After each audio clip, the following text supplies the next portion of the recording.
Siin siis näeme võimsa akkuri poolt hakitud võsatalus.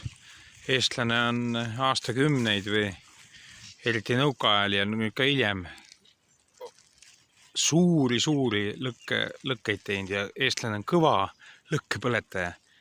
Mujal maailmas on see nagu kullainde, sest tehakse komposti, segatakse teatud materjalidega, pannakse sauna usas ja siis segatakse, aga ta on multsiks kõige parem. Mina olen aastaid kasutanud juba multsina. See aia tillukene akkur ajab ka asja ära, kui sul on 3-4 õunapuud või plommipuud ja hakid asju.